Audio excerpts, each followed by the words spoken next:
what do you swear you saw, but don't have any proof of?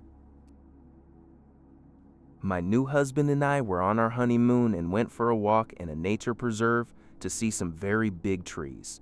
The park was mostly empty, so we really noticed when a group of 5 men, two of whom were wearing dark yellow robes, came along the path going in the other direction. As we got closer, we couldn't believe our eyes that it was the Dalai Lama with a small entourage. We nodded. He nodded back, and we all went on our way. 30 years later, I still occasionally ask my husband to confirm that it did indeed happen. My close friend and I were walking back to my house through a field after we had just finished smoking a joint. I pulled out my pack of cigarettes and gave one to my buddy before I stopped to light one up. After I lit mine, he extended his hand for the lighter, and I decided to fuck with him for a little while and wave it around so he couldn't get it. It was at this point that a random lighter flew out of the fucking sky and landed in front of my friend's feet. We looked around, shocked as shit to see who threw it at us, but there was nobody around. Our brains were trying to process what the fuck just happened when we heard a crow kid at us from a tree overhead. Right as we looked up at it, it took off, flying majestically to the horizon. My buddy then picks up the lighter, lights his cigarette, and then said, "Nobody will ever believe that." Once when I was a kid, my dad was driving my friend and I through the mountains in CO, and there was absolutely a human body without its head lying on the side of the mountain next to the road, and my friend and I both saw it and were freaking out, but my dad insisted we were just seeing things and kept driving. This sounds crazy, but I promise this really happened. I made toast and I was spreading butter on it. The butter was in a plastic tub with a plastic lid. I accidentally knocked the lid off the counter and it landed, top down, on the floor next to my foot. I finished spreading the butter and turned to put the knife in the sink, and I elbowed the butter tub off the counter as well. I shit you not. The tub landed upside down directly and exactly onto the lid, and it sealed itself closed just from the force of the fall. Perfect landing. It was awesome, but I don't tell the story because it's so stupid and no one believes it anyway. A few years ago, I dropped a friend off at the hospital and had to run back to his house to pick something up. As I pulled into my parking spot, I saw a dead squirrel on the side of the road. I watched a squirrel run up to the dead squirrel and looked flustered. It then ran away, and then a whole group of squirrels came out and brought pieces of grass and leaves to the dead squirrel. They then diapered again, and a squirrel came and took the dead one away. I have not seen anything online about it, and everyone I've told it to said I had to have made it up. The most magical thing I've seen? I always used to snoop and look at my presents beforehand at Christmas. One year, I found Streets of Rage 3 for Sega Genesis. It was in my hands and I looked at it. Come Christmas morning, no Streets of Rage 3 for Sega Genesis. This was over 30 years ago, and I'm afraid to ask my mom what happened. I got other games that year, so it wasn't that she found out about it. I like the theories that it was for my dad's other family.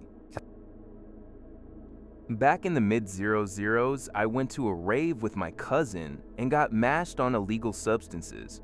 I was way too young to be there and didn't know how to conduct myself or how much was too much. I was in the crowd sweating and starting to panic a bit when out of nowhere this hand came towards me with water, ordered me to drink it, and dragged me out of the crowd. We got chatting outside while I got myself together and got on quite well. He laughed that while I was too young for him, he had a younger brother. He'd love to set me up with, so I can have a sister finally. We joked about it for a few minutes and went back inside. went our ways and thought nothing of it. Me and my cousin have called him Rave Jesus ever since. I met my husband in 2022, and he was telling me about his older brother who had passed away of cancer a few years ago. I saw his picture when we backed to his house. It was Rave Jesus. He doesn't believe me and my cousin didn't get a great look at him to remember, but I know it was the same person. Something a little dissimilar, but part saw and felt. I went out to surf a local break early one morning. Not a notorious stretch of coast known for sharks, although we do have the great whites migrating through each year, especially the big boppers. Anyways, weather was gloomy and overcast, and I was just overwhelmed with this sense of, it feels sharky today. Couldn't shake the feeling. I paddle out about 70 meters, sit there for a bit, catch a wave and back out. I'm the only surfer out. I'm sitting there and this random pod of about 12 dolphins pops up and they form a circle right around me. They keep swimming, but in this circle formation, and it stays this way for about 5 or so minutes. I couldn't work out what was going on, but then I got this overwhelming sense I wasn't alone, and there was something underneath me, and the dolphins were protecting me. I lay on my board and just wait. Anxiety peaking. Then the dolphins just randomly take off. I'm like, yeah, I'm not sticking around anymore. LOL, wave comes, and I get it into shore. I sit on the sand, just looking at the ocean and trying to process what had just happened. Sure enough, a couple of minutes later, I see this large dark shadow cruising through the breakers and this big gray fin. Wild times. The dolphins were my friends that day. I'd like to think I was definitely brown bread. My sister had promised to come visit my new apartment in Virginia after I had returned home from deployment. She swore to me she would visit and even told me on the phone the night before my leave, had posted that she was excited. The very next day, my mom called to tell me she was dead. My sister was hit by a train when the guard failed to fall and signal at a cross. 2 weeks later, well after the funeral, as my leave was expiring, I planned on getting incredibly drunk in my living room. Never forget sitting at the coffee table, finishing my first shot, looking down the hall and seeing my sister standing there clear as day in a white dress, holding the door to my bedroom, smiling at me. About 30 years ago, a friend and I walked into a smaller casino on the Vegas Strip at about 3 a.m., and Robert DeNiro was a blackjack dealer at a low money table. I cashed in for $20, lost a few hands, and walked away. I said nothing. He said nothing. My friend said nothing. We were shit-faced, but it was definitely him. Zero explanation. Ghost kitty. Right after my cat died, I kept seeing this shadow lurking around my living room that was the same level my cat would have been. Had that cat for 18 years, so I think it was saying hi, but would happen very often, and others saw it too. I was a fool, riding my motorcycle at insane speeds on the highway. Came up fast on a car and they hit the brakes for some reason, eliminating the timing of my planned maneuver.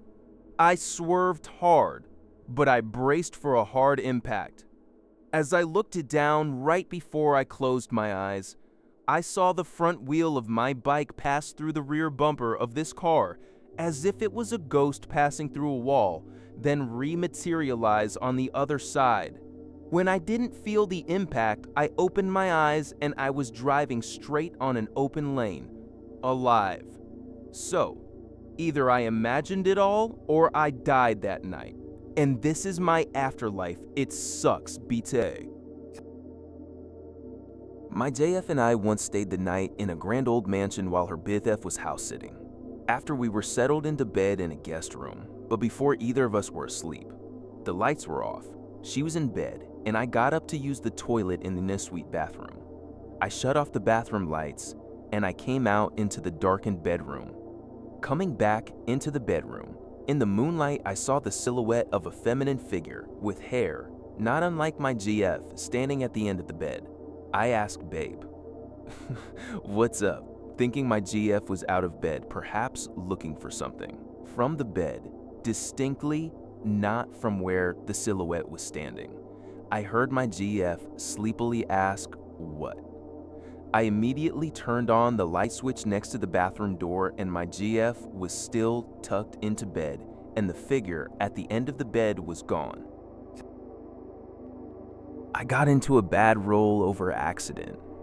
Rolled 4x, going 70 miles away our house on the highway. When the car landed, the door was open.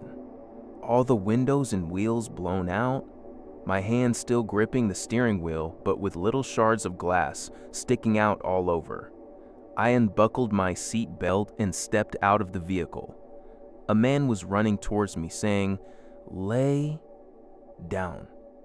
When he got to me, he said he was a doctor and urged me to lay down.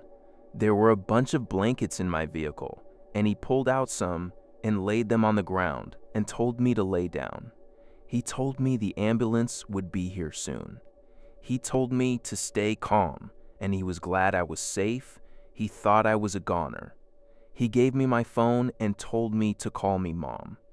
I called my mom, and I told her I was in an accident. Just then, the paramedics arrived and took my phone and loaded me in the ambulance.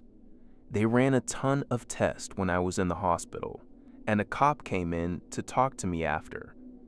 He asked me a few questions and gave me a ticket for lane infringement.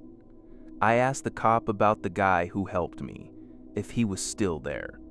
The cop seemed confused. The EMTs didn't report anyone else at the scene, and the cop didn't see anyone. I never thought much of it until I learned about the third man factor, a psychological phenomenon where individuals in extreme, life-threatening situations report sensing a guiding or comforting presence that is not physically there. This presence is often described as a spirit, guardian angel, or simply a voice that offers encouragement, directions, or a sense of not being alone. Pretty sure I hallucinated that guy. Regardless, I owe him so much for the comfort he brought me in that moment. My son and I were driving to Buffalo River in northern Arkansas for a week-long camping trip when he was 12. Driving along the meandering back roads in my Jeep, going maybe 40 miles per hour. We both saw something crossing the road that we were unsure what it was until we were almost on top of it. Then simultaneously, we turned to one another and yelled out, "That was a spider." It was by far the largest spider we've ever seen, and it looked much bigger than a tarantula, closer in size to a small dog. We exclaimed because it was just too big to be a spider. But honest to God, it was a spider. It thankfully passed safely between the tires. My son still brings it up to me some 18 years later. This was in the late 90s in high school. My parents weren't home and I had some friends over. We were nerds, so no drugs or alcohol, just being dumb. I went from the living room into my bedroom to get something. It was night and my bedroom windows were open and lights on, so harder to see outside than in. In one window, the higher one, there was a face looking at me. It was a male face, thick brown hair, thick full brown beard and red plaid shirt collar. I thought lumberjack, but the only way I can describe it is the face was two-dimensional. It wasn't a person, but it was looking at me. That particular window was about 9 feet off the ground in the backyard where we had dogs. I knew what I was seeing wasn't a person. I stared at it and yelled for my friends to come look. I felt like if I looked away, it'd be gone. My idiot friends didn't hear me. I finally ran down the hall and called them in. Of course, the face was gone by the time we got back. I still have no clue what I saw. I covered that window in cardboard. I hope you enjoyed this stories. If you liked it, you can subscribe and give a like. Until the next video.